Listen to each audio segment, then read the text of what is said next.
So when the paratra paravabhasa, paratra means one place, abhasa another. What is that one place where which other thing appears? That is now the jignasa.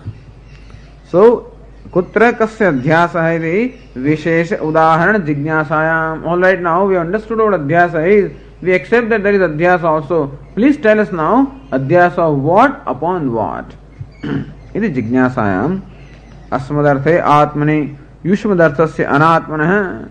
Atma is asmadartha, upon that anatma is yushmadartha. Tad viparyayana cha adhyasa iti vivichya. That upon the anatma also there is adhyasa of the atma.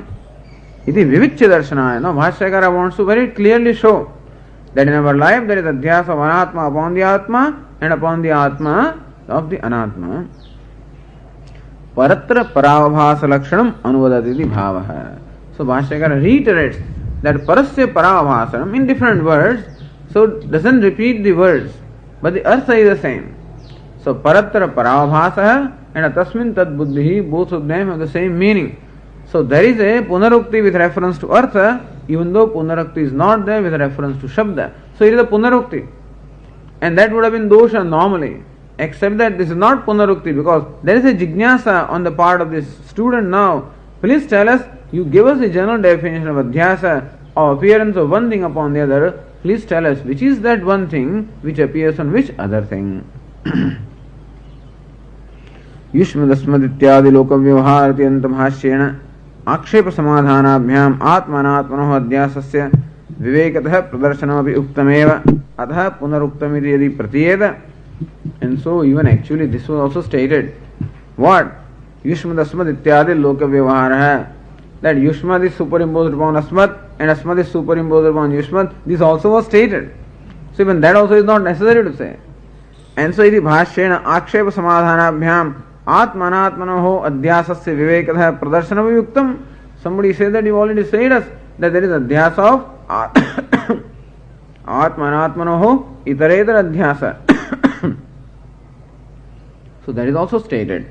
Then therefore this will be repetition definitely of stating what is meant. Iti punaruktam iti adi pratiyeta. Tada vistarena atra pratipadya adhyasa eva siddhavat kritva tatra sangrahena vishayadi siddhyartham anuvadyate iti aduktam tanna vismartavyam. Earlier it was said that here the adhyasa vistara pratipadanam is there, vistruta pratipadanam is there, and later on there is merely a brief mention. Now the purpose of mentioning adhyasa again is to establish Vishaya and Prayojanam. Adhyasa is not being discussed for the sake of adhyasa.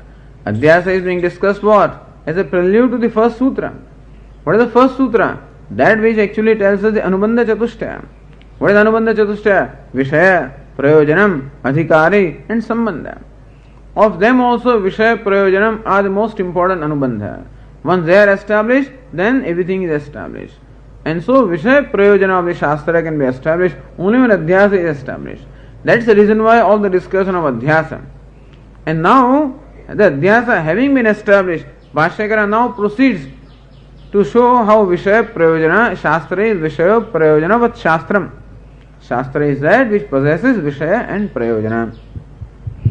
And so what was discussed in great detail earlier is just being now mentioned here briefly in order to connect the discussion of Adhyasa with that sutra by showing that Adhyasa establishes the Vishaya and Prayojanam of the Shastra. So, Vistarena atra pratipadya Adhyasa eva siddhavat kritva tatra sangrahena Vishayadi siddhyartham anudyate is reiterated. Iti aduktam tanna vismartavyam. This was stated earlier. You should remember that we had already said that later on you are going to come across again a brief discussion mention of Adhyasa. Therefore, don't think that it is Punarukti. It has a purpose to serve to connect this Adhyasa discussion with the establishment of Vishaya Prayojana.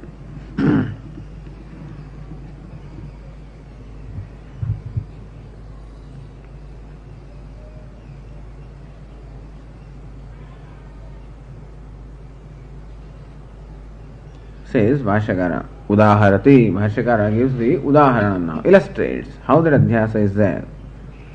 Tadyatha putra bharyadishu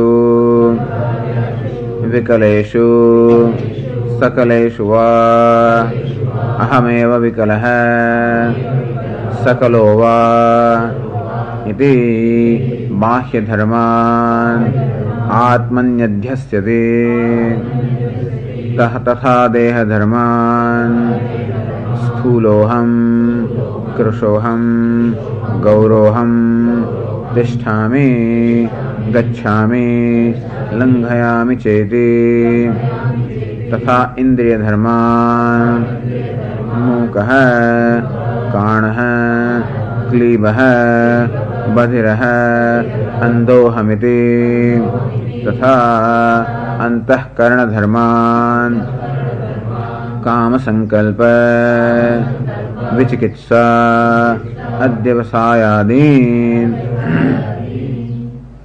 तद्यथा तद्यथा means what तल्लक्षणं यथा स्पष्टं भवति तथा उदाह्रियते इत्यर्थः तल्लक्षणं means what अध्यास लक्षणं that what we said earlier so परत्र पराभासः और अतस्मिन् तद्बुद्धिः दैट अध्यास in order for that definition of adhyasa to become clear to you we are giving you illustration here so that the adhyasa will become very clear to you. So the manner in which that adhyasa will become clear to, in that manner the illustrations are given. Otherwise sometimes you give illustration and confuse the matter further. So sometimes it happens. People keep on talking and confuse people, you know. And they say there are more things and more confusion happens. That's not the case here. That now we are going to tell you the illustration in a manner in which the adhyasa will become very clear to you. Tal lakshanam yatha spashtam bhavati tatha udahriyate ityarthah. Tad yatha putra bharyadishu vikaleshu. What is vikaleshu? Yatha spashtam bhavati, says Purnandiya. Dehendriya manobhedena bhinnanam anatmanam tad dharmanam cha atma tad dharmanam cha adhyasasya vibhajya darshanena yatha anubhavarudham bhavati ityarthah. Makes us anubhavarudham. So we can see in our day-to-day life, in our moment-to-moment life, how adhyasa is involved. Because adhyasa is at different levels. Deha indriya manobhedena, that is an identification with deha, identification with the mind, identification with the indriya. And each of these identification creates in us different notions. So deha indriya manobhedena bhinnanam anatmanam. Even though we use the one word anatma, Anatma is in fact categorized as Deha, Manaha, Indriya, etc. So Bhinnanam, Anatmanam, Tad Dharmanam cha. And each one of these Anatma has different dharmas. Tad Dharmanam cha, Atma Tad Dharmanam cha. So all these Anatma and the Dharma are superimposed upon the Atma. And Atma and the Dharma of the Atma is superimposed upon each of these Anatma also. Atma Tad Dharmanam cha Adhyasya. Adhyasasya vibhajya darshanena. So Bhashyakara vibhajya very separately shows how adhyasa of the anatma separately is done upon atma each and how adhyasa of the atma is done upon each of these anatma. Darshanena yathanubhavarudham bhavati. And so in keeping with the anubhava it adhyasa arudho bhavati. Therefore that understanding of adhyasa becomes very clear in keeping with our anubhava. And so it becomes clear. In that manner, Bhashyakara illustrates here.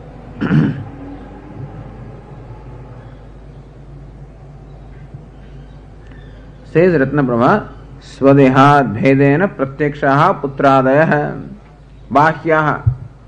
So putra bharyadeshu, all these bhahya dharman atmani adhyasyati. Putra, bharya, etc. Bharya, they are bhahyaha. They are different from me. This is very clear. The son, wife, etc., however dear they may be, they are definitely different from me. This is very clear. How they are clear? Swadehat bhedena. I take myself with what? This body. And this fellow is different from the body. That is very clear. And so swadehat bhedena pratyakshaha putra bharyadaya. Putra, bharya, mitra, kalatra, whatever. All of these are, they are different from this body. And therefore they are different from me. This is clear.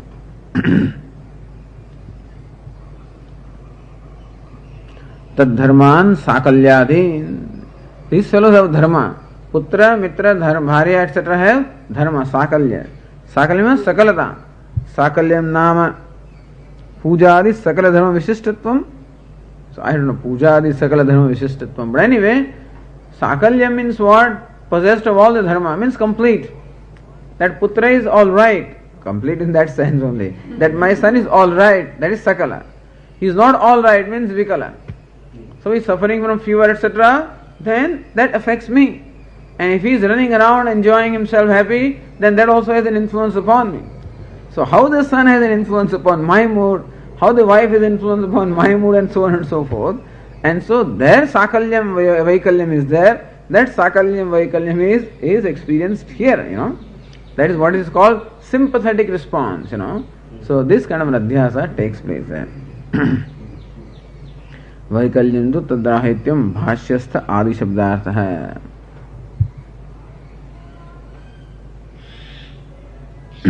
पुत्र भार्यादिषु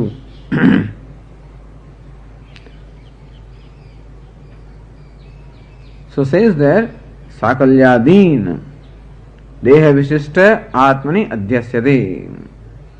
Now there all the dharmas of this wife, son, etc., they are superimposed upon Atma. Which Atma? Deha Vishishta Atma. It is necessary to know on what kind of Atma what Adhyasa takes place. It is not that all the Adhyasa takes place upon Satchidananda Atma. Upon Satchidananda Atma there is Adhyasa of Avidya, or that Ahankar, Aham, is the first Adhyasa. Then upon that there is Adhyasa of Buddhi.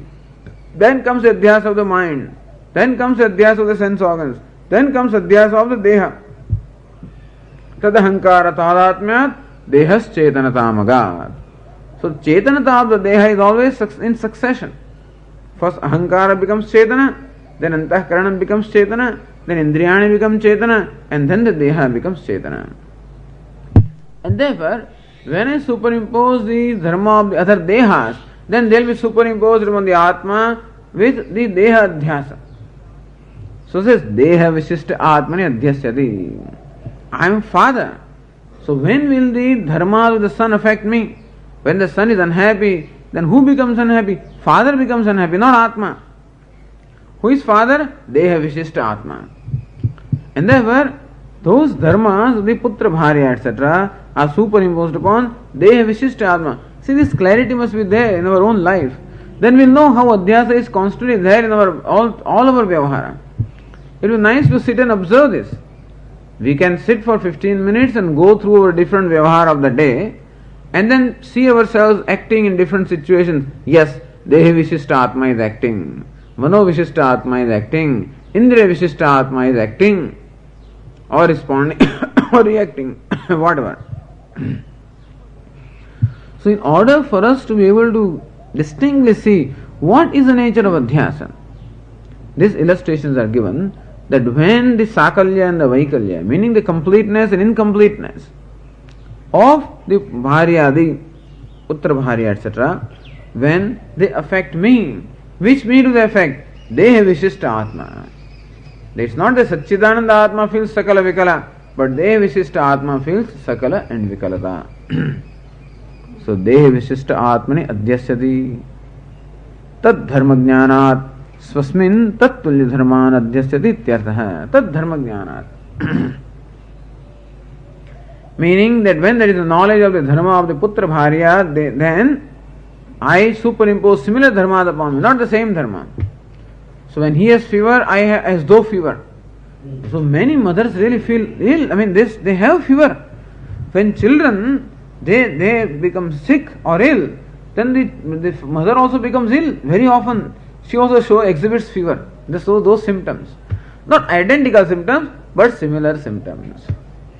When the son fails in the examination, father also feels equally sad. But the same sadness is not there. Similar sadness is there. The idea is that not the very same dharma that superimposed, similar dharma that superimposed. If the same dharma that superimposed, then it is not adhyasa. Then if the actual dharmas are superimposed, in that case it will be what? Anyatha khyati. So dharma belonging to one place are seen elsewhere. Like the silver that obtains in a shop is the silver that is seen here. This is called anyatha khyati. Therefore, there is a real silver. And similarly also, when you see in yourself also those kind of sympathetic responses, then if I experience the very same thing that the son or the wife experiences, in that case, it will be similar to anyata khyati, meaning an existing dharma is superimposed. So it is not that the same thing is superimposed, a similar dharma is superimposed. It's not very important, but anyway, we know as an experience how the mood of other people affect us, definitely. And similarly also, so that shows that adhyasa is there. Tad dharma jnana swasmin tat tulya dharman adhyasyati ityartha. Okay, tomorrow we'll continue with this.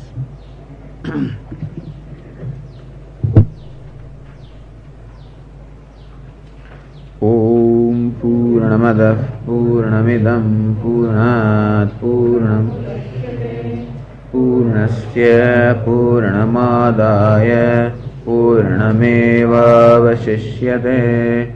Om Shanti Shanti Shanti.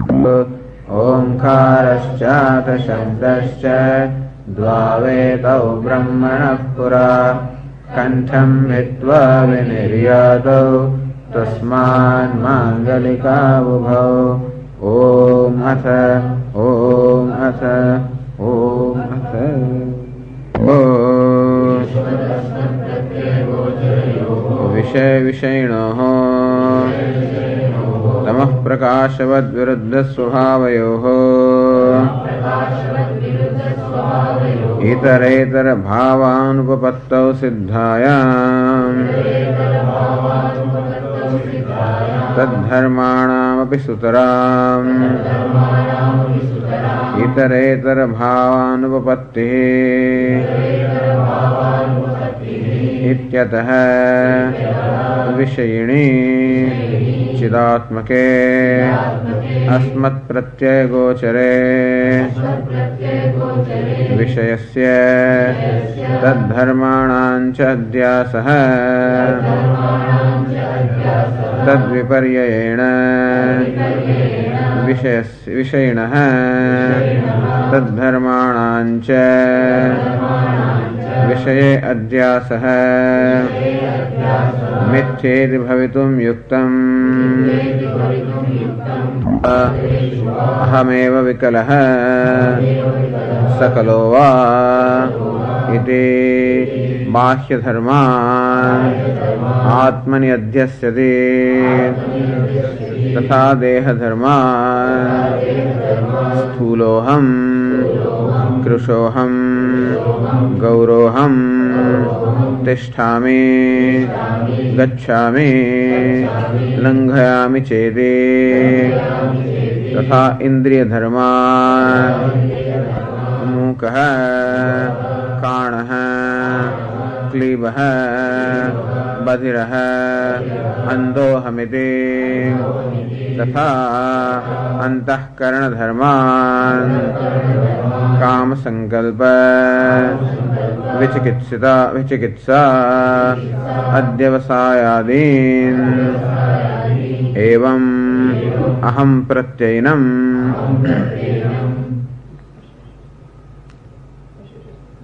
Have we read? We have to yet do this. Okay.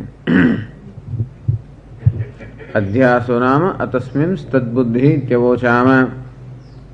So that atasmin, that which is not tat buddhi. So that which is in fact Atma, which is what? Ayushmadi, that's what he said. Ayushmadarthe. So what is it? Anidam Chiti. So Atma who is Ayushmadartha, which can never become the object denoted by Yushmad, nor can it ever be that which can be denoted by Idam. Upon that, the superimposition of Yusmad and Idam, this is called Adhyasa. And Tad Viparyayana, that which is subject to being denoted by Idam or Yushmad, upon that, the Atma and Atma Dharma Adhyasa, this is called Adhyasa. This is what we have already said. And that is being illustrated. So how first of all, Bahya Dharman Atmani Adhyasyati. So everyone knows Swadehat Bhedena Pratyakshaha Putradayo Bahyaha. What is meant by Bahyaha? Swadehat Bhinnaha Bahyaha. So those who are definitely known as different from oneself, meaning one's own body. namely son, wife and all these. So teshu sakaleshu, when they are complete or happy or healthy, sakaloham, then I am happy. Vikaleshu, when they are unhappy or incomplete, well, I am incomplete. This kind of superimposition that takes place. Tad dharman sakalyadin deha vishishta atmani adhyasyati. So a person is seen to superimpose the dharma or the characteristics or attributes of something that is clearly external, clearly perceived as different from oneself, meaning one's own body. Even dharma, the putra, bharya, etc. are also seen to be superimposed upon oneself. Which self is that? Deha vishishta atmani adhyasyati. Self that is characterized by deha. So, where there is identification of deha, on that kind of a self, that is father I am or husband I am, that is deha vishishta atma. There is father who superimposes upon himself the dharma of the son, or is a husband who superimposes upon the self the dharma of the wife. So, this father, husband, mother, whatever, this is the deha vishishta atma. Tad dharma jnanat swasmims tat tulya dharman adhyasyati. Tad dharma jnanat. He has a clear knowledge that is sakalyam, vaikalyam. So completeness, incompleteness, etc. definitely belong to wife, son, etc. This is a clear knowledge is there. It's not that he is committing an error. Error is one thing where you commit the error means you think that one thing is here instead of there. Meaning, if he really committed the error and thought that he himself was ill, then that would be called an error. But he knows very clearly that illness belongs to wife or child, and he feels ill. That means that the dharma which is known to belong to the child is superimposed upon oneself. Otherwise, if that very dharma is superimposed there, it would be called anyatha khyati. That illness that exists in one place is seen here, then that would be anyatha khyati. Or illness that exists there is not known as existing there and is taken to be existing here, that would be an error. But that is not happening. We know that the illness belongs to wife or child or someone, and I feel ill, and so that illness is similar illness. Not that I feel the very same illness, but similar illness or similar dharma is superimposed upon this I, Deha Vishishta Atma. So this is something that is known to everyone. So this is one kind of adhyasa where one superimposes the dharmas belonging to something bahya, something external, upon the self.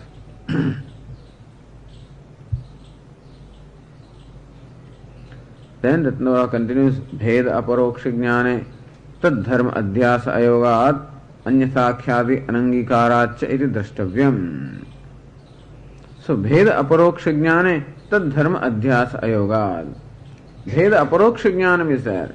Aparoksha jnanam is pratyaksha jnanam, immediate knowledge that wife is different from me, the child is different from me, and that the illness which is in wife is different from me, and the illness of the child also is different from me. So bheda aparoksha jnanam, that very bheda or the distinction between myself and wife and child, or my dharma and the dharmas of wife and child are very clearly known to this person.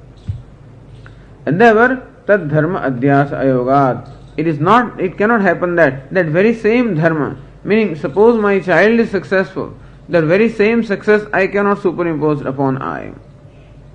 But that success creates in me a certain response, which is similar to as though I am successful. Or the failure of the child creates in me a response which is similar to a response of as though I am a failure. Not that I know that I am successful or I am a failure. So even though that knowledge is there, still the superimposition arising out of success or failure belonging to the child is done upon me. So even though I know clearly that the success or failure belongs to my son, therefore I cannot superimpose the very same success or failure upon myself, because I know that thing existing there, and therefore we do not call it anyatha khyati, that very same success is superimposed upon me. And so we say that a similar success is superimposed upon me. I feel the same kind of feeling as though I were successful, or as though I were a failure. Then Ratna Prabhakara continues, Dehendriya dharman mano vishishta atmani adhyasyati. Then Deha Indriya dharman, the dharma of my own Deha. So dharma of the wife, children, etc., which are known as Bahya, superimposed upon Deha Vishishta Atma, and dharma of the Deha and Indriyas are superimposed upon Mano Vishishta Atma. So Mano Vishishta Atma means the Atma that takes himself to be mind.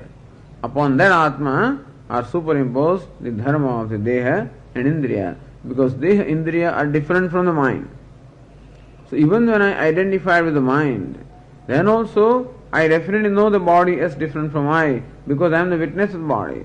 I know also the sense organs as different from I, because I am their witness also. And therefore, really there is no reason then, even though I am identified with the mind, there is no reason for me to take myself as body or the sense organs, because those things are known clearly. And still, I superimpose that fact is, this is the experience. So tatha, as Bhashyakara said, tatha deha dharman sthuloham krushoham gauroham tisthami, means I am standing, gacchami going, langhayami, etc.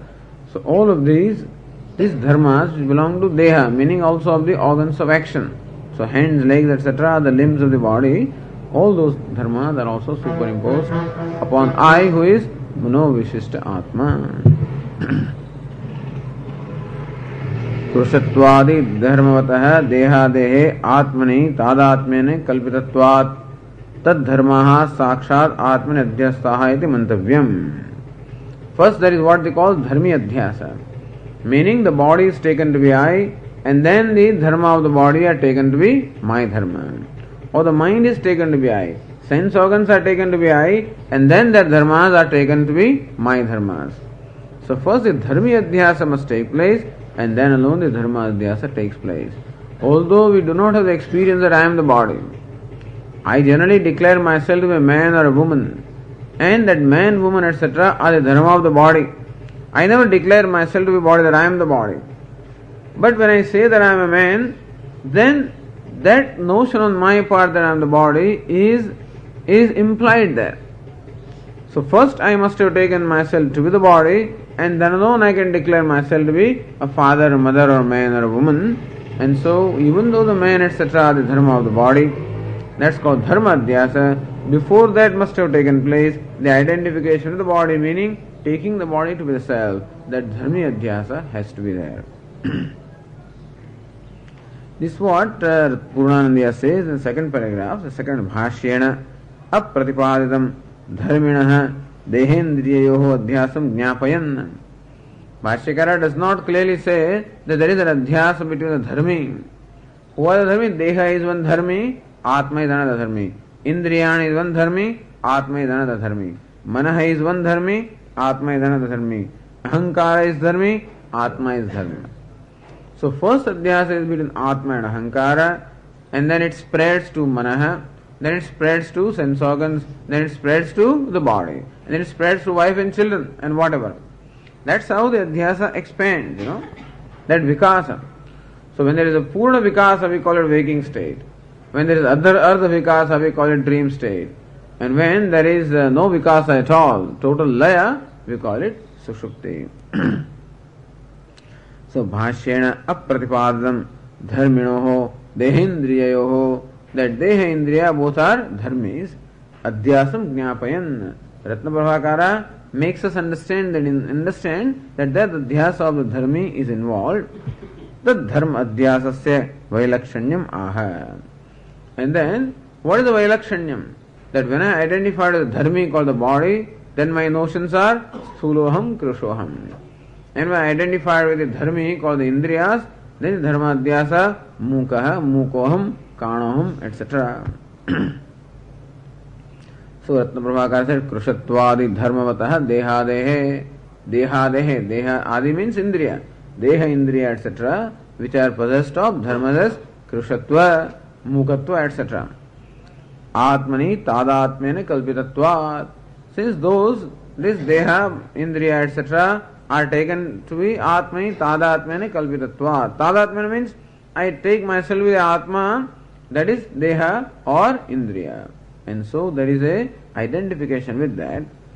Tad dharmaha, so Dehendriya dharmaha, Sakshat Atmani Adhyastaha iti mantavyam. And that is how the dharma of the Deha, Indriya, etc. are also superimposed upon the Atma, preceded by the Dharmi Adhyasa.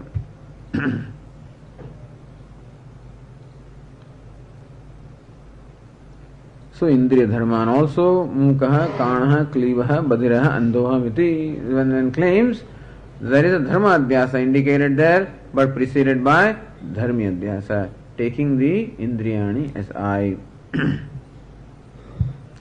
Then Antahkaranam. Then Ratna Pravasa Ajñāte Pratyek Rupe Sakshini Mano Dharma Adhyasamaha. Now this Manaha. So upon Mano Vishishta Atma, this Deha Indriya Dharma Adhyasa is there. But then of the mind, there is an Adhyasa with whom? Ajñāte means Ajñāna Vishishta Atmani. So first the identification is Ajñānam. Atma is taken to be ignorant. Upon that, there is identification of the mind. So Ahankara is first, then the mind, then the Indriyani, then the body. This is the Krama. Says Puranle Ajñāta means Aham Ajñaha iti Ajñāna Vishayatvam Ajñātatvam. Or this Ajñāta Pratyek Rupe, that also is another reading. Ajñāta Pratyek Rupe, Sakshini. So Sakshi, who is Pratyek Rupa, who is Ajñāta, meaning Aham Ajñaha iti Ajñāna Vishayatvam Ajñātatvam. Atma becomes the object of ignorance, that I do not know myself. Meaning that Atma who is Ajñāna Vishishta, who is identified with ignorance or taking himself to be ignorant. Upon that, the Mano Dharma Adhyasa. Upon that Atma, the Adhyasa of the Mano, because who is the Sakshi of the mind? Only Ajñāna Vishishta Atma is the Sakshi of the mind. Sakshi of all the Bahya. So Bharya, Putra Bharya is this body or the sense organs. Sakshi of the body and sense organs, the mind. Who is the Sakshi of the mind? Ajñāna Vishishta Atma. So upon the Sakshi, the Sakshya is superimposed, this idea. Upon the Drashta, the Drushya is superimposed. So we say that upon direct Drashta, the Drushya is superimposed. So whoever is the first Drashta, upon that, the Drashya and the Drushya Dharma are superimposed. So first Drashta, Rupam Drishyam, Lochanam Druk. As far as Drashta, the Dharma of the Rupa is concerned, upon Lochana they are superimposed. Then Lochana and the Dharma of the Lochana superimposed upon the Manaha. So Tad Drishyam Druktu Manasam. And of the mind, the Dharma are superimposed upon the Sakshi. But which Sakshi? Ajñāna Vishishta Sakshi. Because ignorance is involved, otherwise Adhyasa cannot be.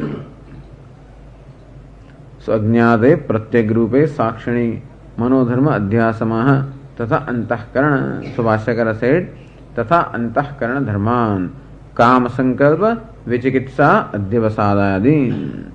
So these are standard dharma of the Kama, the desire, Sankalpa, a resolve, or a particular Vikasankalpa, Vikalpa, doubt, etc.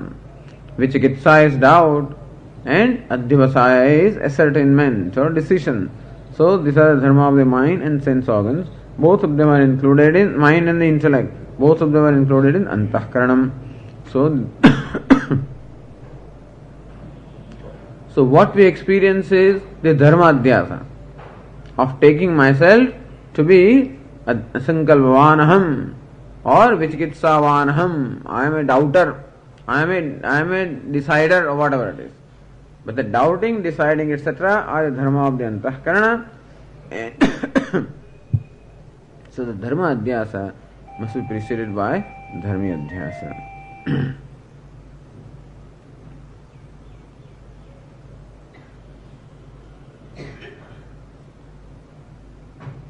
Now Ratna Prabha says, Dharma adhyasa muktva tadvadeva dharmi adhyasamaha. Dharmi in the same manner, dharmi adhyasam. Tadvad means the same manner. Evamiti. So Bhashyakara says further,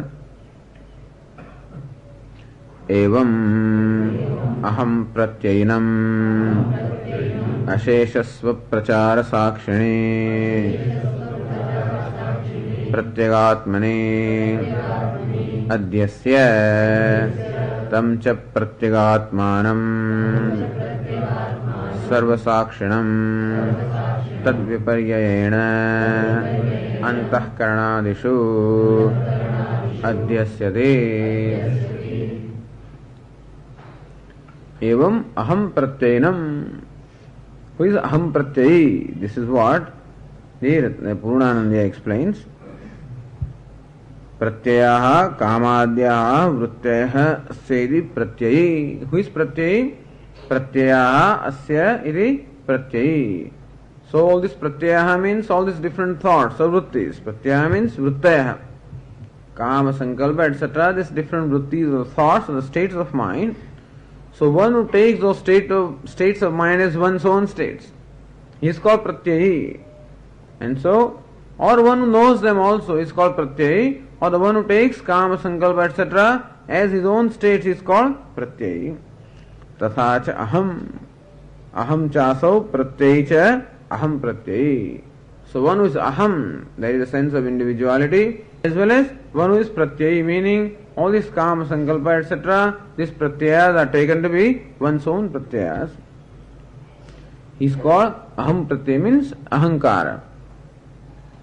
Tatha cha ahankara grantihi iti abhipretya aham pratyayinam iti bhashyarthamaha. So ahankara grantihi, this identification with the ahankara is called aham pratyayi. So aham pratyayi means ahankara, which is the combination of the atma and the antahkarana dharmas. And that arises what we call a sense of individuality, aham. That aham, or the sense of individuality, itself represents adhyasa. And that aham, who is a pratyayi also, because he is a knower of the kama, sankalpa, etc. as pratyayas, and often identifies with kama, sankalpa, etc. and takes himself to be kami, etc. So this is called aham pratyayi. Evam aham pratyayinam. This aham pratyayi means ahankara. All is ahankara. So this ahankara is superimposed upon sakshi, who is totally devoid of any kind of notions. Ashesha swaprachara sakshini pratyagatmani adyasya. First of all, upon sakshi. Ashesha swaprachara sakshi.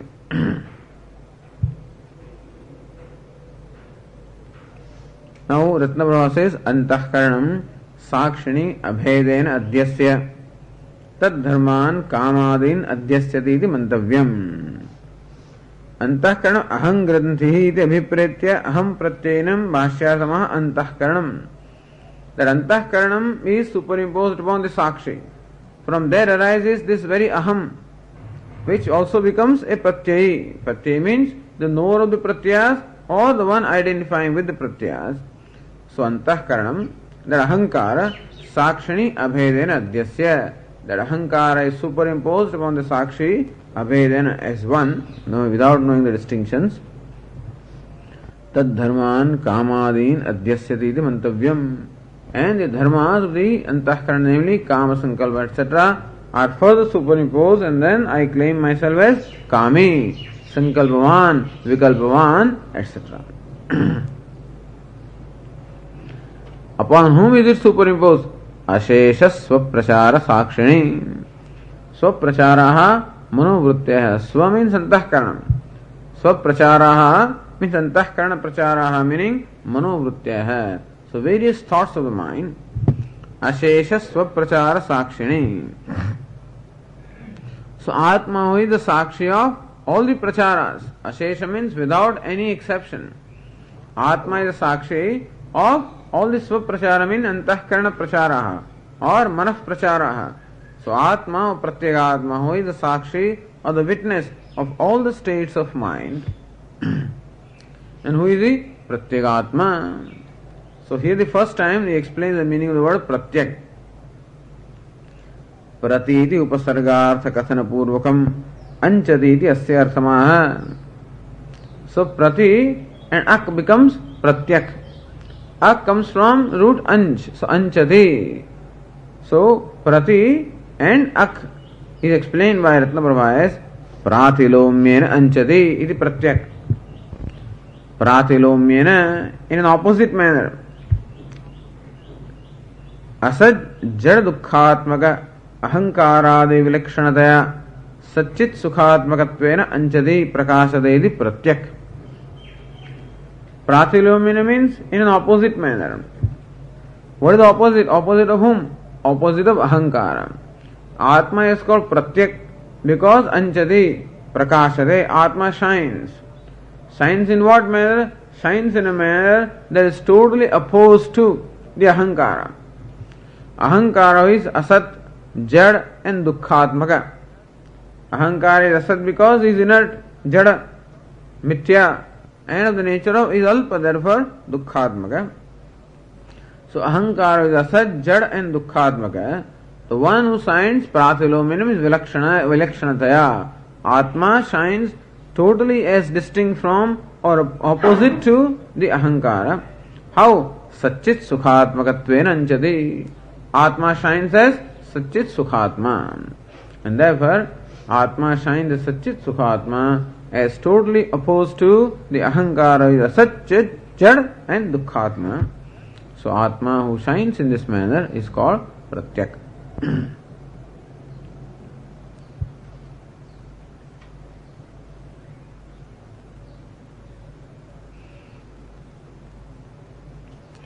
Then Ratnaprabha says, page 63, Evam, something is missing there. Evam Atmani Anatma Tad Dharma Adhyasam Udahritya. This is how it should have been. Evam Atmanyatma Tad Dharma Adhyasam Udahritya. Evam Atmani, upon the Atma, Anatma Tad Dharma Adhyasam Udahritya.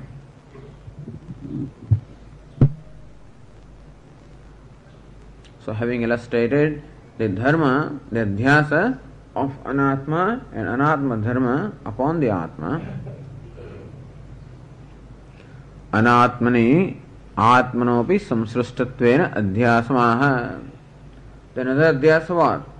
Upon the anatma, adhyasa of the atma. So adhyasa of the anatma and anatma dharma is shown upon the atma. Now adhyasa of atma and atma dharma is shown upon anatma. What is the nature of that adhyasa? Samsrushtatvena. So that is, there are two kinds of adhyasa. One is swarupa adhyasa, other is samsarga adhyasa or tadatma adhyasa. This was shown earlier. What is swarupa adhyasa? Is adhyasa of the snake upon the rope. Because totally non-existent snake is given some kind of reality by the rope. So snake derives its very swarupa or the reality from the rope, and therefore the adhyasa of anatma upon the atma or of the snake upon the rope is called swarupa adhyasa. And also there is adhyasa of the rope upon the snake. How? The idam amsha of the rope. Which is idam amsha means that which is appreciated by us, perceived by us. So that is taken as real, and that therefore the snake is taken as a real snake. How do we take the snake as real? We take the snake as something lying there. Where what is lying there, that there-ness belongs to the rope. And so the reality that belongs to the rope is superimposed upon the snake. And the snake, all the different dharmas of the snake are superimposed upon the rope. So this is how the mutual superimposition takes place. However, there is a difference in the adhyasa in as much as rope doesn't derive its existence or reality from the snake, whereas snake derives its existence and reality from the rope. And therefore it is snake which will actually be eliminated by knowledge and not rope. And therefore, so swarupa adhyasa is that the very reality is derived of the snake from the rope. So we say that the superimposition of snake upon the rope is swarupa adhyasa, whereas the superimposition of rope upon the snake is called tadatmya or samsarga adhyasa. And similarly, samsustatva means samsargatvena. That is called samsarga adhyasa. So between tadatma and samsarga also the difference was explained earlier. Taptayaf pindavat. In the illustration of the red hot iron ball, the iron and fire, there is what? Satta aikyam. Both of them enjoy the same satta. Therefore we call it tadatma. Because the bheda of the iron and fire is not appreciated. Whereas when you appreciate the bheda and still the adhyasa is there, then that we will call samsarga adhyasa. So this is samsar samsrushtatvena adhyasamaha. The Atma also is superimposed upon the Anatma. But then that is called samsarga adhyasa. Says Atmanah Swarupena Adhyasa Ayogat Samsrushtatvena iti uktam. Because the Atma doesn't derive the reality from Anatma, so it is not Swarupa adhyasa, it is samsarga adhyasa. What is samsrushtatvam nama tadatma rupa sambandha vishishtatvam tatha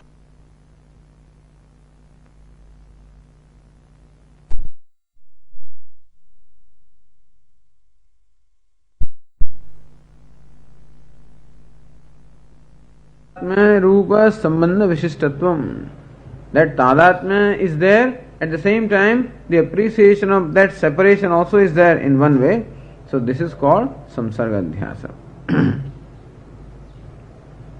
So Bhashya कहते tam cha pratyagatmanam sarvasakshinam tad viparyayena antahkaranadeshu adhyasyati. And that pratyagatma who is sarvasakshi tad viparyayena in the opposite manner antahkaranadeshu adhyasyati. That is the antahkarana is taken as Atma. So Atmatvam that belongs to Atma is superimposed upon antahkarana, and I take antahkarana as Atma. And the love that belongs to Atma, that also is superimposed on antahkarana. That's how I come to love this ahankara. And this is how the reality, the Atmatvam, the Chetanata that belongs to Atma is superimposed upon the antahkaranam. That's how I take the ahankara, antahkarana, body, everything as Chetana. Says Ratnaprabha, ahamiti adhyase chidatmanah bhanam vachyam. It is aham, that sense of individuality itself is adhyasa. There, that ahankara shines. Shines because of what? Chidatmanah bhanam vachyam. It is Chidatma who shines in and through the ahankara. This we discussed earlier. That Atma is not ekanten avishaya. Atma also reveals itself in the ahankara. It reveals both ways. The one who is reflected in the ahankara as well as one who illumines the ahankara. And so that ahankara has the chetanata that is derived from whom? That is derived from the Atma. And without adhyasa, that cannot happen. Because Atma is asangaha. There cannot be any contact of Atma with Anatma. And still we find Anatma shining. And therefore, that Chetanata that is found in Anatma or Ahankara only can be due to adhyasika sambandha. Anyatha jagadandya apattehe.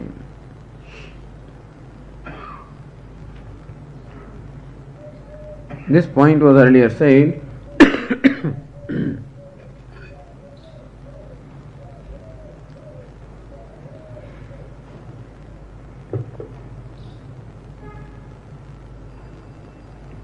Says Purnanandanu tam cha pratyagatmanamiti bhashyena atmanah antahkaranadishu adhyasah darshitah tat katham.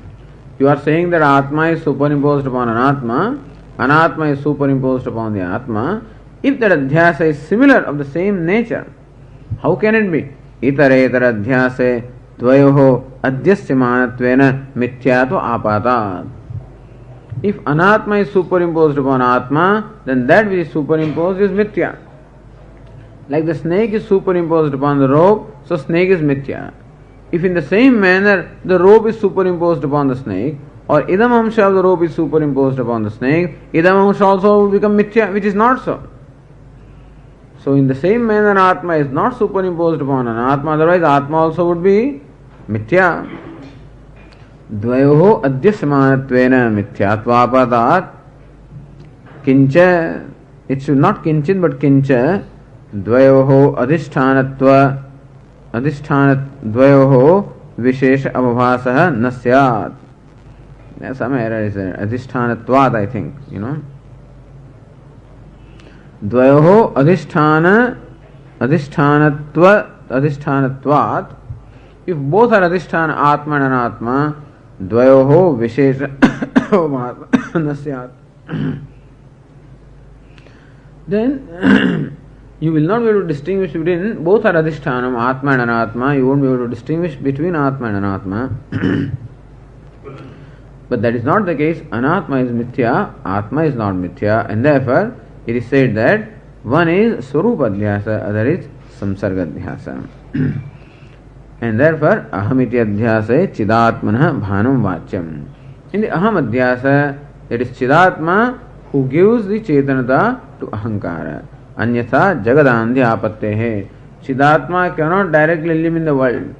Ahankara it himself also cannot illumine the world because jadatvat. And therefore ahankara chid vishishta ahankara or ahankara vishishta chidatma. So that kind of an entity is required to illumine this world. Otherwise anyatha jagadandhi apattehe. Otherwise jagadandhi means andhyapadam vyavhara vishayatva param. There would have been no vyavhara at all.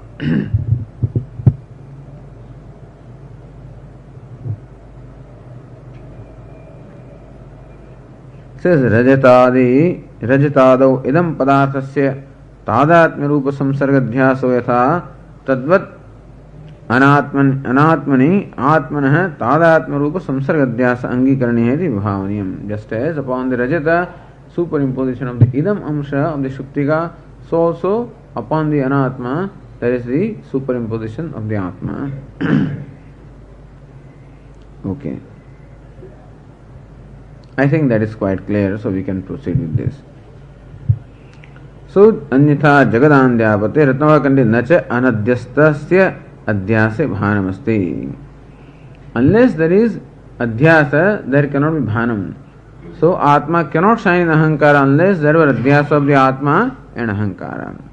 The fact that jagadandhya is not there, the fact that jagat is illumined for us, the fact that there is vyavahara, and that vyavahara cannot be carried out by ahankara himself, nor can it be carried out by atma himself, and atma cannot shine unless there is adhyasa, and therefore there is an adhyasa of atma and ahankara. This is what we have to accept.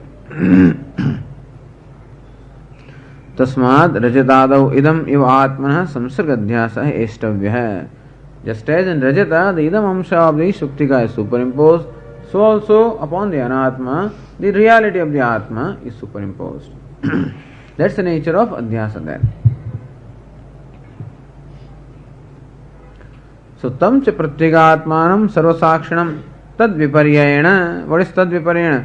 Tasya adhyastasya jadasya viparyayah adhishthanatvam chaitanyam cha tadatmana sthitam iti yavad. Tad viparyayena anatma viparyayena, or so adhyasta viparyayena. So tat tasya tat stands for adhyasta. Tasya adhyastasya jadasya viparyayah adhishthanatvam. So jadam, adhyastam is what? Jadam. Anatma is superimposed and that is jada.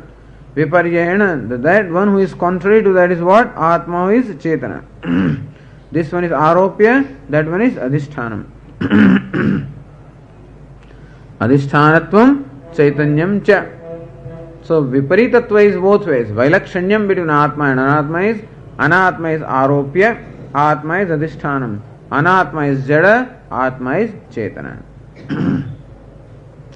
Tadatmana sthitam.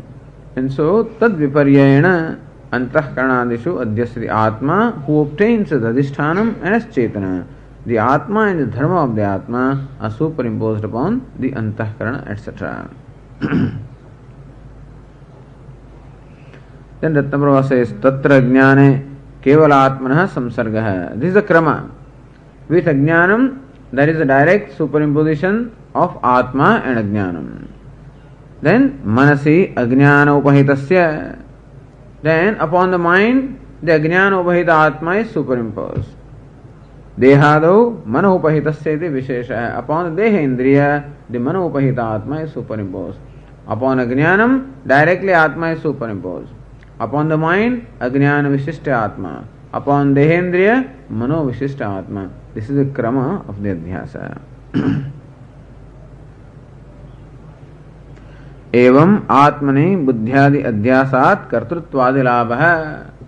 Upon the Atma, when you superimpose the Buddhi, the Dharma of the Buddhi, then Kartrutva, Bhoktrutva, etc., which are the Dharma of the Buddhi, they are superimposed upon the Atma. So Kartrutvadi Labha. There is an attainment of Kartrutvam. Labha means what? That is how we can explain Kartrutvam. That we experience Kartrutvam, Bhoktrutvam. How is it arrived at? Or how do you explain that? Because Kartrutva, Bhoktrutva are the Dharma of the Buddhi. That shows that the Buddhi and the Dharmas are superimposed upon the Atma, and that is how we have what we call Kartrutva, Bhoktrutva. That kind of a sense. That I am a Karta, I am a Bhok. That's a sense really. There is no Karta as such. And still there is a sense. I am a doer, I am an enjoyer. So the doership and enjoyership which really belong to Buddhi are superimposed upon the Atma, and therefore I have this sense about myself. I am a doer, I am an enjoyer. Buddhyadaucha Atmadhyasat Chaitanya Labha iti bhavaha. And upon the Buddhi, Atma is superimposed, and therefore the Chaitanata that belongs to Atma is now obtained in the Buddhi. That's how Dehas Chaitanatamagat. We have the Buddhi, the Antahkaranam, the body, all of them become Chaitana because of superimposition of the Chaitana or Chaitanata of the Atma. This is how the mutual superimposition is there. The difference is of the Anatma there is Swarupa Adhyasa, and of the Atma there is Samsarga Adhyasa. So it is Satyanrute Mithuni Kritya. One is Satyam, other is Anuta. Both of them Mithuni Karanam is there. Varnita Adhyasam Upasamharate. Now Adhyasam which is so described, Upasamharate. Bhashyakara now concludes that here. Summarizes, concludes.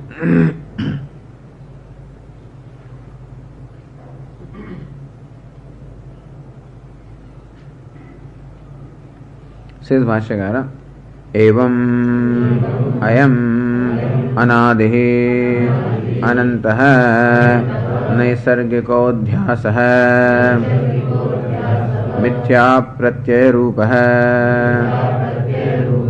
Kartrutva Bhoktrutva Pravartakaha Sarvaloka Pratyakshaha. Evam, in this manner, Ayam, so Anadi avidyatmakataya karya adhyasasya anaditvam. Evam ayam anadihi. This adhyasa is what? Anadihi. Why is it anadi? Because it is product of ignorance which is anadi. So anadi avidyatmakataya karya adhyasasya. So since what is the atma of the adhyasa? What is the upadana karana of the adhyasa? This anadi avidya. So it being the karya or the effect of anadi avidya, adhyasa also is anadi. So karya adhyasasya anaditvam. And then adhyasat samskaraha tatah adhyasa iti pravataha naisargatvam. So evam anadihi anantaha. This adhyasa is what? Anantaha also. Why anantaha? Ananta is jnanam vina dvams abhavat anantyam. So this adhyasa will go on. It will not happen that someday by itself I will become jnani or I will become muktaha. If something is not done about it, this adhyasa will perpetuate. It's a problem with all this. The problem about the self is always like this. Unless we do something about it, this emotional immaturity will not go, in the sense that this kama, krodha, whatever it is, all these raga, dveshas, etc., unless we address ourselves to them, they will not automatically go.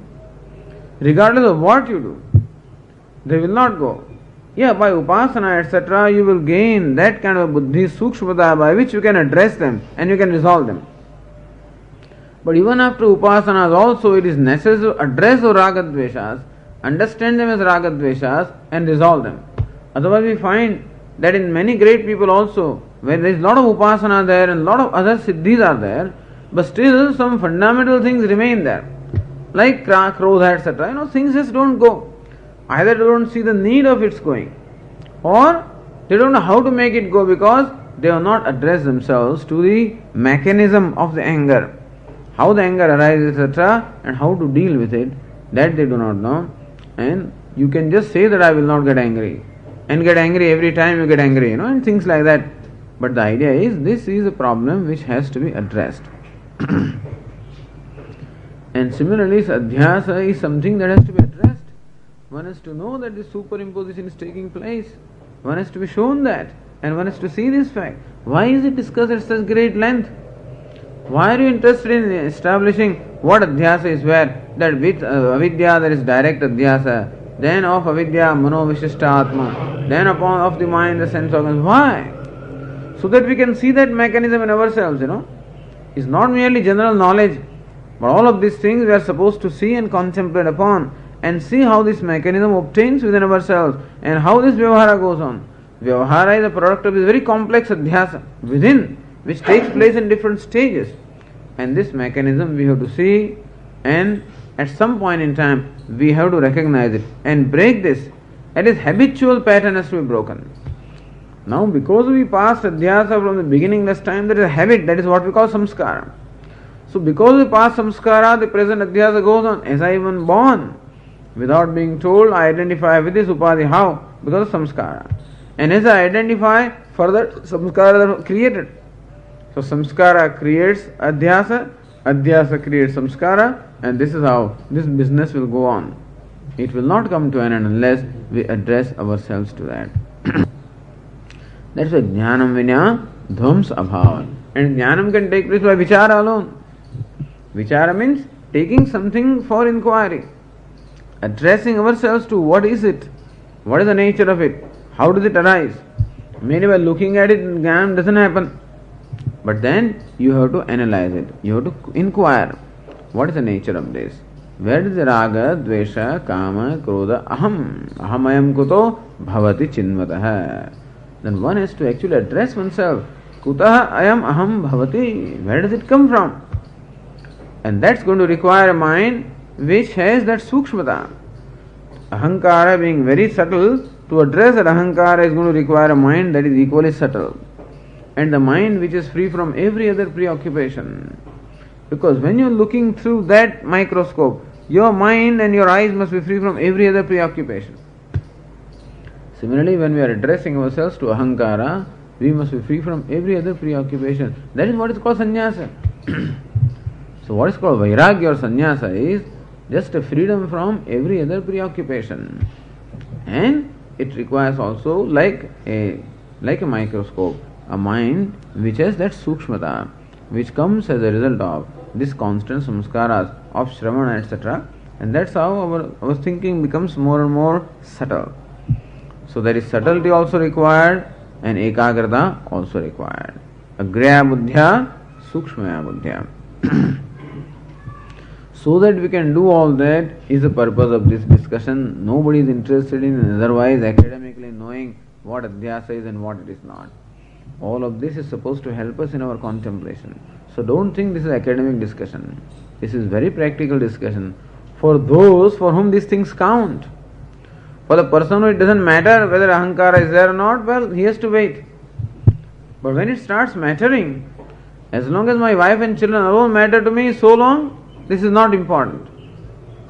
But when these things matter to me, then all of these things become, then we have to understand the fine mechanism involved in there, and this is when all the discussion, this is all nothing but meditation. So all of the discussion is extremely helpful to us, and that's why so much attention is being paid here. Why should otherwise they waste their time, Who is interested in all these things? If it is not directly useful. So these people are very utilitarian. Unless there is a direct use of it, and why even all the logic is there? Because that's how our mind is accustomed to think. We may not even know, but that is how the mind works. And therefore we have inference built in our mind, presumption built into our mind. And that is how we draw a variety of conclusions. Today also so many conclusions that we have are all products of inference and presumption, etc. Therefore we have to see how by inference and presumption we have been drawing conclusion, And where there is a fault in inference and presumption, then we can see it as a fault and we can see that it's a false conclusion. So that is the reason why in logic, in Tarka, they always talk about Hetu Adhyasa. Hetu Adhyasa is what? What looks like an evidence, but it is not an evidence. So when you don't really inquire into it, it looks like an evidence. When you look into it, then you realize that it is not a Hetu, it is some kind of some falsity is there. So some falsity in the process of conclusions, in the process of reasoning, that alone is our problem in life. How I have concluded that I am a samsari? Just this, that there is a process of conclusion here, for which there is no validity at all.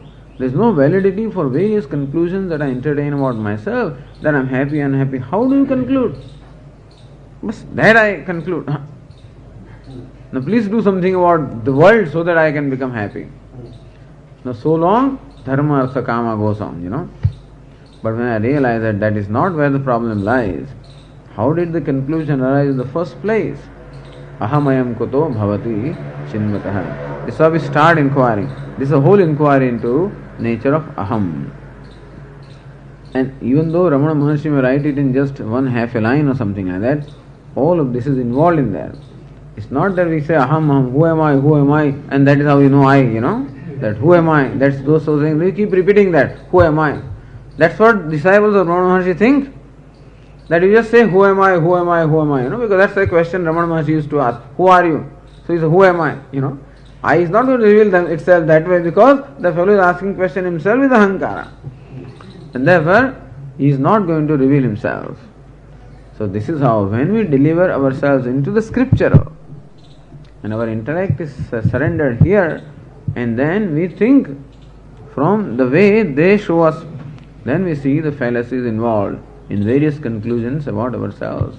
That I am a man, a woman, father, mother, happy, unhappy, all of these conclusions have no validity at all. Adhyasa is no validity, understand? Adhyasa is there.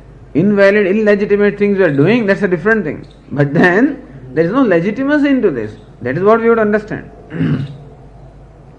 And for that, all the discussion was evam, I am anadhi, anantaha, naisargikaha. Naisargi means without any effort on our part.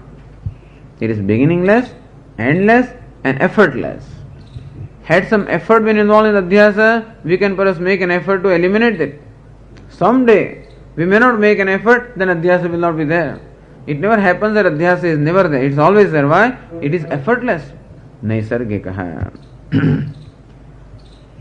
Adhyasat samskarah tatah adhyasa iti pravatah naisargikatvam. This is the naisargikatvam. This is the effortlessness of adhyasa. Spontaneity or effort. Not spontaneity really, but impulse is so much built.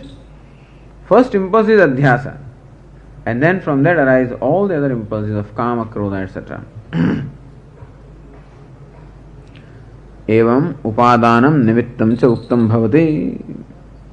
What is upadanam? Avidya. And what is nimittam? All of this, samskara. So samskara, etc., they become the nimitta. Ajnana becomes the upadanam. If ajnanam is not there, then nimitta will not work. But then nimitta will work when the upadanam is there.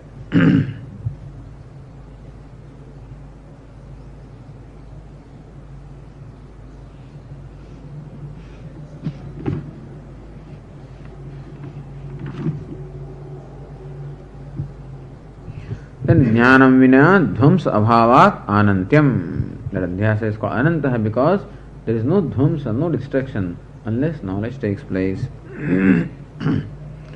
Taduktam bhagavad gitasu na rupamasyeha tathopalabhyate nanto na chadir na cha sampradishtha iti.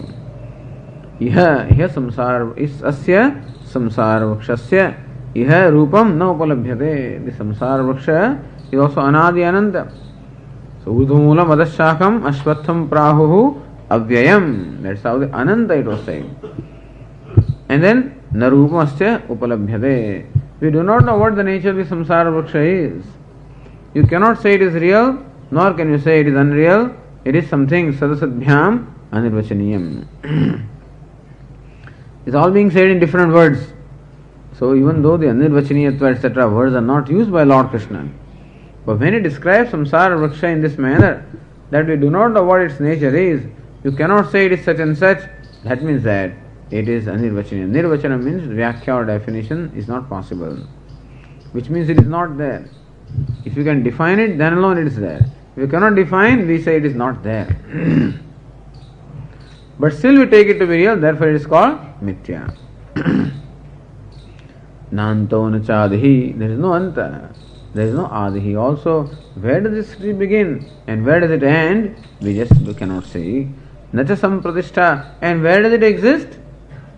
Where is the pratishtha of this? Is it an Atma? You cannot say that. Because an Atma, Jnanam cannot be. Is it an Atma? You cannot say that because an Atma is Jada and does not even come into being before the Adhyasa. So where does samsara vriksha exist? Even that cannot be established. Iti. So this is a concurrence with Bhagavad Gita also. Hetu muktva swarupamaha. What is hetu of the Adhyasa? This avidya and samskara, they become the hetu or the cause for Adhyasa. Swarupa, what's the nature of Adhyasa? So nature of Adhyasa in our life is what? Kartrutva, bhoktrutva, pravartakaha. So that Adhyasa is pravartakaha. So that which actually prompts or initiates this nature of kartrutva, bhoktrutva. These notions of kartrutva and bhoktrutva are originated or initiated by which Adhyasa? So the nature of the Adhyasa is the nature of kartrutva, bhoktrutva. So this is called samsara. Kartrutva, bhoktrutva rupa hai, samsara hai. Says Adhyasa hai, mithya pratyaya rupa hai. What is mithya? Says Purnanandiyam. Ratna Prabha. Mithya is maya. There is no difference. Actually, maya is the cause and mithya is the effect, you can say. Mithya is what you perceive, what you experience, and the cause is maya. But mithya is maya. Taya pratiyate iti pratyaya. Pratiyate iti pratyaya. Pratitihi iti pratyaya and pratiyate iti pratyaya. That's why Atma was called Pratiti Swarupa and Atma was called Pratiyate. That's how Yushmad Asmat Pratyaya Gocharayoham. So both are called Pratyayas. But Yushmad is what? Pratiyate. Asmad is what? Pratiti Swarupa. So Mithya meaning Maya, Taya Pratiyate. That which only appears or shines on account of Maya, otherwise it will not shine. Yad Asad Bhasamanam Tan Mithya. Swapna Gajadivat. Iti Pratyaya Karya Prapancha hai. The whole Karya Prapancha meaning the whole universe is called Pratyaya because Pratiyate. Tat Pratitischa. So that the samsara which appears and the very knowledge of samsara also. Tat pratitihi, that I see the samsara. So that pratiti or the perception of the samsara itself which is mithya pratyaya, product of maya, and even the knowledge of that samsara, both of these is called mithya pratyaya rupa. So this is the swarupa ityartha. Like kartrutva. Kartrutva is what? Pratiyate. Maya pratiyate kartrutvam. That kartrutvam that appears in the Atma is because of Maya. So kartrutva is called pratyaya because pratiyate and the very pratiti of the kartrutva. Meaning the knowledge of that kartrutva also is involved. Otherwise you will not take yourself as karta. So kartrutva appears and then kartrutva is known, and so both of them are responsible for the adhyasa, or both of them is what make up adhyasa. So adhyasa of the swarupa is pratyaya and pratiti. Kartrutva, bhoktrutva are called pratyaya, and the pratiti of kartrutva, bhoktrutva, both of them is the nature of adhyasa.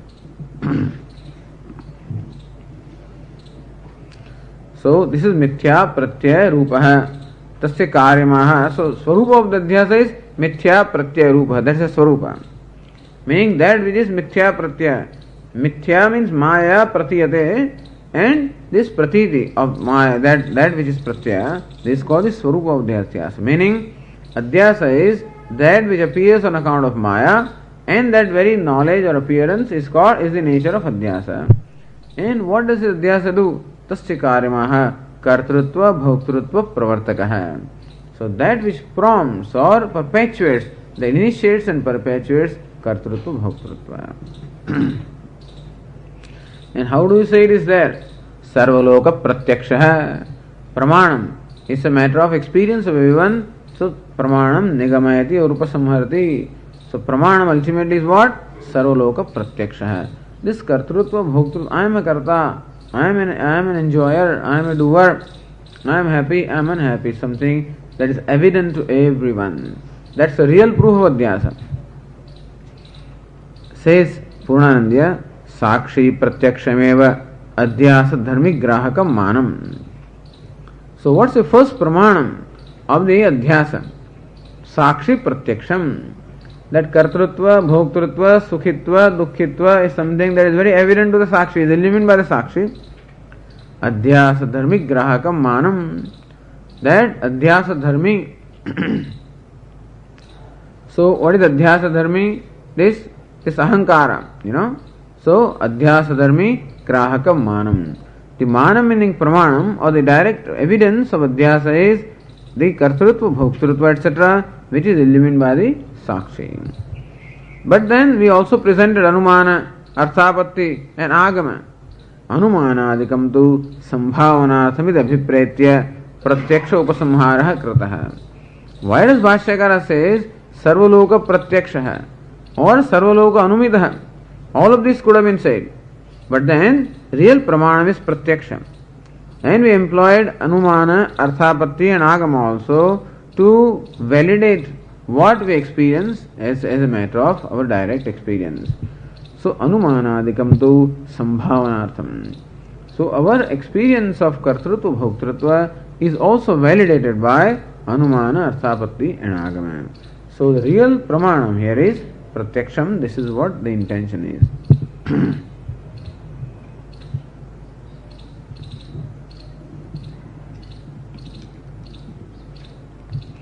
एवं अध्यासं वर्णयित्वा तत्साध्ये विषय प्रयोजने दर्शयति.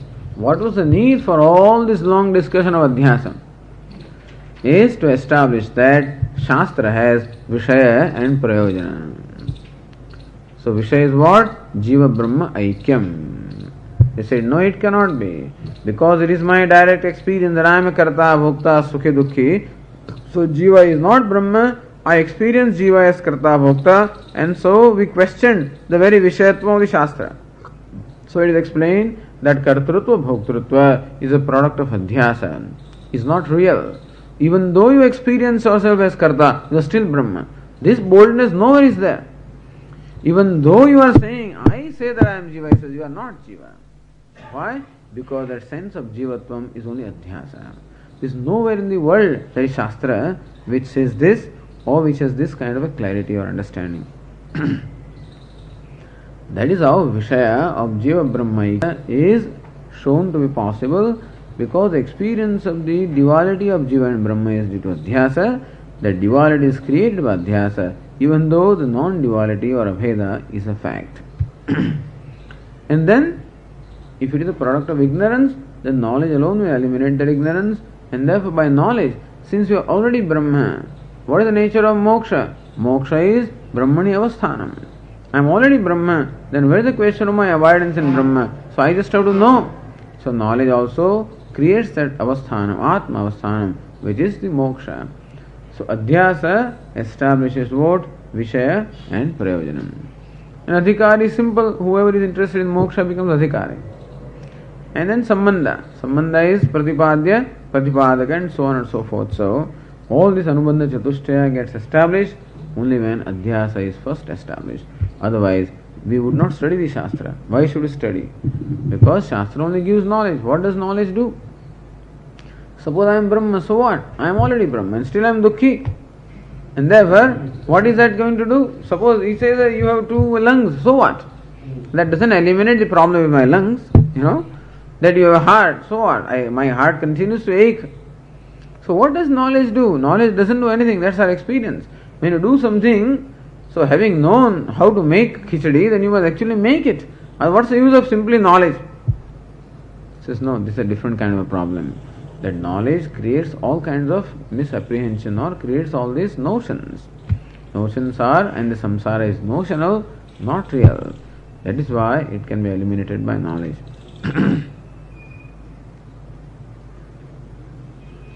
So Vashyakara says here,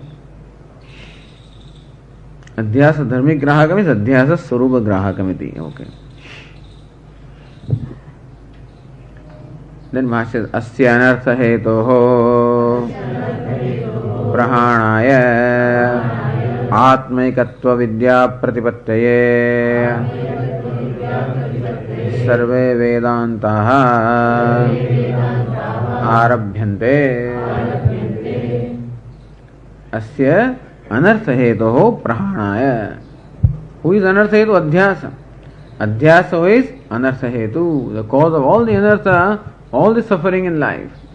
All the suffering in the life is due to adhyasa. Adhyasa is anartha hetu. Tasya prahanaya, for elimination or destruction of this adhyasa. How can you do that? Atmaikatva vidya pratipattaye. When will the adhyasa go? Atmaikatva, meaning Jiva Brahma ekatva, or ekatva of the Atma. That Atma is one and not many. And when it is one, therefore it is complete. It is Kevalaha. So ekatvam, advitiyatvam of the Atma, when that is known, then all the complexes arising from the littleness of the Atma go away. All the complexes are because the Atma is taken to be little. When Atma is seen to be advitiya, well, all complexes sarv vidyate hrudaya granthi. In that case, all the granthis meaning complexes, all of them are destroyed. So, by that adhyasa goes. Atma ekatva vidya pratipattaye sarve vedantaha arabhyante. That is the purpose of all the Vedantas. Prayojana of Vedanta is what? So, Vishaya is what? Atma ekatva. And Prayojanam is what? Anartha hetoho prahanaya. So, Atyantika dukkha nivrutti is a hetu or Prayojanam. And Vishaya is what? Atma ekatva is the Vishaya. Sarva Vedantaha arabhyante. For that alone, all the Vedantas have that pravritti, is only in this. Says Ratnaprabha, Asya iti kartrutvadi anartha hetoho. Anartha hetu is kartrutva, bhoktrutva itself is anartha. Kartrutva creates bhoktrutva. Bhoktrutva creates ragadvesha. When I enjoy things, experience things, then always I have an opinion that I am happy or unhappy, I like it or I dislike it. That's how ragadveshas are created. From ragadvesha, abhinivesha is created, and this is how adhyasa creates all the anartha. Ragadveshas create kama krodha and lobha moha mada matsarya and everything else. So all the anarthas in life, all of them have the origin in adhyasa. So kartrutvadi, kartrutva beginning from kartrutva, then bhoktrutva and everything. Anartha hetoho adhyasasya samulasya atyantika nasha. Prahana is what? Samulasya nasha. Samula means along with mula, along with the ignorance which is mula. Atyantika nasha moksha. This is the prayojanam. Anartha hetoho prahanaya. Saha kena. How can we accomplish this? Total elimination of adhyasa. Atma ekatva vidya pratipatte.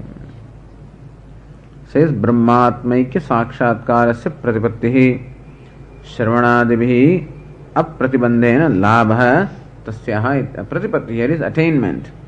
Labha. So pratipatti also means knowledge, or pratipatti is attainment. Atmaikatva means what? Brahmatmaikya sakshatkarasya pratipattihi. Vidya means sakshatkara. So atmaikatva vidya pratipatte. For gaining this knowledge of atmaikatva, meaning brahmatmaikya.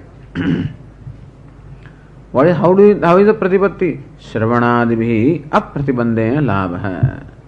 So by Shravanam, the Shravana, Manana and Nididhyasana, each one of them only serves the purpose of elimination of pratibandha. Shravanam eliminates the pratibandha of avaranam, and Mananam eliminates pratibandha of samshaya, and Nididhyasanam eliminates pratibandha of viparyaya. So avarana, samshaya, viparyaya. These pratibandhas are eliminated by Shravana, Manana and Nididhyasanam. So apratibandhena Brahmatmaikatva sakshatkarasya labha. So the direct knowledge of Brahmatmaikatvam for the identity or oneness of Atma and Brahma without any obstacles. This is called Atmaikatva Pratipatti, and for that is the purpose of Shastra. That the Jignasu should gain the direct knowledge, free of all the obstacles, the knowledge of the identity of Atma and Brahma. Tasyaha Pratipatte ityartha. No, Tasya ams Labha Tasya ityartha means Pratipatte ityartha. Vidyayam Karanamaha. How do you attain this? How do you gain this knowledge of Brahmatmaikatva? Sarve Vedantaha Arabhyante. Arabhyante Adhitya Vicharyante ityartha. All the Vedantas are commenced. What do you mean commenced? Adhitya Vicharyante. That the Vedantas are studied by us. We study the Vedanta and Vicharyante. We inquire into the meaning of the Vedanta. Merely repeating Vedanta is not enough. But first of all, we repeat meaning, we memorize them, kanthastha. So that is Adhyanam. And then Vicharyante, we inquire into the meaning of the Vedanta. The purpose of that is this Vidya in order to eliminate all the anarthas created from Adhyasa. Says Vicharata Vedantanam Brahmatmaikyam Vishaya Moksha. Brahmatmaikyam Vishaya. Vicharata Vedantana. Only when the Vedantas are subjected to Vichara, then alone that Vishaya, namely Jiva Brahma Aikyam, becomes evident. Moksha Phalam Anartha Hetoho Prahanam is Moksha. Elimination of all the anartha is called Moksha, because Moksha means liberation, freedom. So freedom involves what? Elimination of bondage. And so it's elimination of something, not attainment of a given thing. Moksha, the very freedom, the release shows that there is release from something, not an attainment of something. And so release from anartha, that's all. Iti uktam bhavati. Arthat tad vicharatmak shastrasyavi te eva vishaya prayojaniti jnayam. And therefore, it follows that tad vicharatmaka shastrasyavi. So, if this knowledge has its vishaya in Jiva Brahma Aikyam and its purpose as moksha, the Shastra which actually expounds this knowledge, that also has the same vishaya and the same prayojan. So, Upanishad in the primary sense is called Brahma Vidya, is called Upanishad, but this text which expounds that knowledge also is called Upanishad in a secondary sense. In the primary sense, Brahma Vidya alone is Upanishad. Shastrasyapi te eva vishaya prayojane, very same. So anartha nivrutti and moksha, they alone are, and the Jiva Brahma Aikyam, they are the vishaya prayojane iti jnayam. Nanu Vedanteshu pranadi upastinam bhanad aikyameva tesham artha iti katham iti ityatha aha. He says in Chandogya Upanishad, Brihadaranyaka, in every Upanishad actually, we also come across upasanas. Vedanteshu pranadi upastinam bhanad. We find that all this prana upasana, dahara upasana, all these upasanas are also given in Vedanta. How do you say that the only purpose of Vedanta is Jiva Brahma Aikyam? That's the Vishaya. Why don't you say that upasana also is Vishaya of the Vedanta? Aikyameva tesham artha. That Jiva Brahma Aikya alone is the Vishaya of the Vedanta. Iti katham. How do you say that? So Bhashyakara says yathacha iti. Yathacha ayam artha sarvesham vedantanam tatha vayam asyam sharirkamimam sayam pradarshayishyamah. Yathacha ayam artha. What is ayam artha? That this is the only Vishaya of Vedanta. Jiva Brahma Aikyam is the Vishaya of the Vedanta, and Moksha is the Prayojanam. Even though the Vedantas also discuss different kinds of gatis, Uttarayana, Dakshinayana, all these gatis are also discussed in Vedanta. That's not the Prayojanam. Even though Upasana is discussed in Vedanta, that's not the Vishaya. Vishaya is only Jiva Brahma Aikya, and Moksha alone is Prayojanam. And yathacha ayamartha sarvesham vedantanam, without any exception. Not that a given Upanishad only talks of something, other Upanishad talks of something else. No. All that's why Samanvaya Adhyaya this is called. All the Vedantas invariably have one Vishaya and one Prayojanam. Tathacha vayam. This is a very strong position. And some people take exception to that. Because without exception they want to prove and want to show every Upanishad has one Vishaya and one Prayojanam. Historians don't like that. Those people who consider Veda as history, as a thought development. The Upanishad came later on in response to this and revolt and all kinds of theories are there. They think that Upanishad also show a certain vichara, development of the thought. So it's not that they only represent one thought, different thoughts are there. And for you to insist that there is only one Vishaya is very orthodox or is very narrow-mindedness, they would think, But for them, Upanishad is merely a history. For us, it is Pramanam. And Pramanam cannot tell you different things. So, eyes today say this is yellow color. Tomorrow if it says the red color, or my eyes will tell you yellow color, somebody else's eyes will say yellow, red, and so on and so forth, then we cannot depend upon eyes. It is not Pramanam. And similarly, one Upanishad says that Jiva is Amsha of Brahma, other Upanishad says Jiva is different from Brahma, third Upanishad says Jiva is identical to Brahma, then which one shall we take as authority? Then there is the first thought, second thought, third thought. That means that further thought will come, in which case there is no finality about this. So we do not consider it as a thought. We consider this as a revelation, and only directly from the source, namely from Ishvara. And therefore it is not human thought.